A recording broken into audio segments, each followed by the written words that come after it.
सोना, चांदी और रुपए की चाल ने मार्केट में ऐसी हलचल मचा दी है कि इन्वेस्टर्स भी अब सोच में पड़ गए हैं।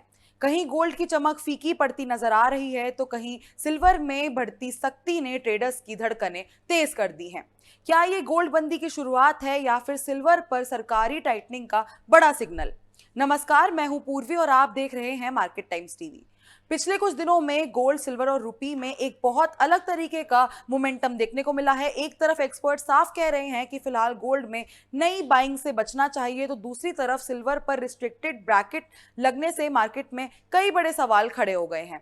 आखिर सरकार क्या संकेत देना चाहती है? क्या बढ़ते इंपोर्ट बिल्स को कंट्रोल करने की तैयारी हो रही है, क्योंकि भारत दुनिया का सबसे बड़े गोल्ड और सिल्वर इंपोर्टर्स में से एक है। और जब भी बुलियन मार्केट में बड़ी हलचल होती है तो उसका सीधा असर इकोनॉमी और रुपी पर भी पड़ता है। सवाल ये भी है कि आने वाले दिनों में गोल्ड और सिल्वर के भाव किस डायरेक्शन में जा सकते हैं। क्या यहां से प्रॉफिट बुकिंग बढ़ेगी या फिर ग्लोबल टेंशन और डॉलर मूवमेंट बुलियन मार्केट को फिर से सपोर्ट देगी? और सबसे बड़ा सवाल, क्या सिल्वर आने वाले वक्त में गोल्ड से भी तेज दौड़ सकता है? इन्हीं सब मुद्दों पर जानते हैं कमोडिटी एक्सपर्ट अनुज गुप्ता का क्या कहना है। जो नहीं होना चाहिए था वो होता हुआ दिखाई दे रहा है और जिसका डर था वही हुआ। तो यहाँ अगर हम बात करें सोने चांदी के अंदर, रुपी के अंदर एक बहुत अलग सा मोमेंटम देखने को मिला है। तो क्या ये शुरुआत है गोल्ड बंदी की या सिल्वर बंदी की? जिस तरीके से डिमोनेटाइजेशन हुआ था, नोट बंदी हुई थी, क्या ये पहल है गोल्ड बंदी की और या सिल्वर बंदी की? तो यहाँ अगर आप देखेंगे तो एक तरीके से गोल्ड बंदी और सिल्वर बंदी का ही माहौल बनता हुआ नजर आ रहा है, जिसमें क्लियर ये कहा जा रहा है कि आप गोल्ड सिल्वर को ना खरीदें। पहले अगर हम देखें तो 1 साल तक गोल्ड ना खरीदने की कवायद लगाई गई। उसके बाद अगर हम देखें तो अब गोल्ड के एक्सपोर्टर्स हैं उनके ऊपर 100 kg का एक बार लगा दिया गया है। वहीं सिल्वर को अब फ्री से लेकर रेस्ट्रिक्टेड में लगा दिया गया। इट मीन्स कि सरकार चाहती है कि गोल्ड और सिल्वर को ना खरीदा जाए, केवल उतना ही खरीदा जाए जितना उपयोगी हो, क्योंकि इसका डायरेक्ट इम्पैक्ट इकोनॉमी पे आता हुआ दिख रहा है। क्योंकि अगर आप देखेंगे तो ये सरकार ने बिल्कुल सही कदम उठाया है, क्योंकि रुपी जो यहाँ पर कंटिन्यूस वीक हो रहा है, इसकी वजह से जो रिक्वायरमेंट की चीज़ें हैं वो यहाँ पर महंगी होती हुई दिखाई दे रही हैं। जैसे कि क्रूड, कच्चा तेल जो कि सबसे ज़्यादा यूज़ होता है इकोनॉमी में, खाने के तेल जो सबसे ज़्यादा यूज़ होते हैं इकोनॉमी में, मेडिसिन इक्विपमेंट्स जो सबसे ज़्यादा यूज़ होते हैं सेहत के लिए, दवाइयाँ जो सबसे ज़्यादा यूज़ होती हैं एक मरीज़ के लिए। तो यहाँ अगर आप देखेंगे तो ऐसी बहुत सारी ऐसी आइटम हैं, यूज़ की आइटम है, जो रुपी के वीक होने की वजह से महंगी होती हुई नजर आ रही हैं। तो यहाँ अगर हम बात करें तो रिसेंटली सरकार ने सिल्वर के ऊपर रेस्ट्रिक्टेड का ब्रैकेट लगा दिया है कि अब सिल्वर गवर्नमेंट की परमिशन से ही आप केवल इसको इंपोर्ट कर पाएंगे। तो कहीं ना कहीं इसकी वजह से अब ये हो रहा है कि आने वाले दिनों में किस तरीके के भाव यहाँ पर देखने को मिल सकते हैं। यहाँ पर अब दो चीज़ें हैं।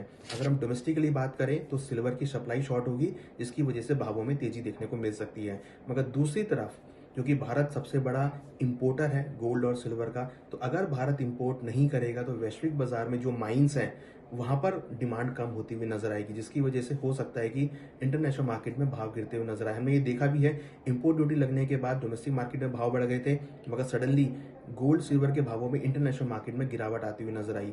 तो कहीं ना कहीं ऐसा हो सकता है कि आने वाले दिनों में जो पैरिटी है, जो गोल्ड सिल्वर की पैरिटी है इंडियन और डोमेस्टिक मार्केट में, वो चेंज होती हुई नजर आए, डिसपैरिटी में आता हुआ दिखाई दे। एक तरफ आपका डोमेस्टिक मार्केट में गोल्ड सिल्वर ऊपर जाता हुआ दिखाई दे, मगर कहीं ना कहीं इंटरनेशनल मार्केट के फॉलो होते हुए भावों में गिरावट देखने को मिले। तो एक बहुत डिस्पैरिटी वाला मामला गोल्ड सिल्वर में देखने को मिल सकता है। बट हमारा ये मानना है कि आने वाले दिनों में गोल्ड सिल्वर के भावों में थोड़ी प्रॉफिट बुकिंग देखने को मिल सकती है, क्योंकि जो खरीदारी है वो आपको कम देखने को मिलेगी, इंपोर्ट्स कम होते हुए नजर आएंगे, और कहीं ना कहीं जो डिमांड है वो भी यहाँ पर रुकती हुई नजर आएगी, क्योंकि लोगों को अब समझ में आ रहा है कि गोल्ड सिल्वर अभी फिलहाल शॉर्ट टर्म के लिए उतनी रिक्वायरमेंट नहीं है।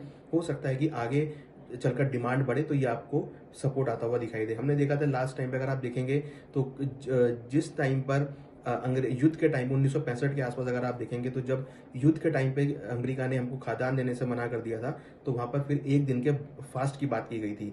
तो उस फास्ट की वजह से भारत ने अपनी प्रोडक्टिविटी बढ़ाई थी। तो ये उसी तरह का माहौल मान के चलिए कि अभी रिक्वायरमेंट है बेसिक चीज़ों के लिए, और उसके लिए रुपी को स्ट्रांग होना बहुत जरूरी है। तो यहाँ अगर आप देखेंगे तो लगता है कि शॉर्ट टर्म में गोल्ड सिल्वर की डिमांड कम हो सकती है, जिसका असर आने वाले दिनों में भावों में पड़ सकता है। तो हमें अगर हम बात करें सिल्वर के भावों में या गोल्ड के भावों में, तो गोल्ड में इंपॉर्टेंट सपोर्ट है 4400 का। अगर $4400 का लेवल ब्रेक होता है तो फिर भावों में आगे गिरावट देखने को मिल सकती है।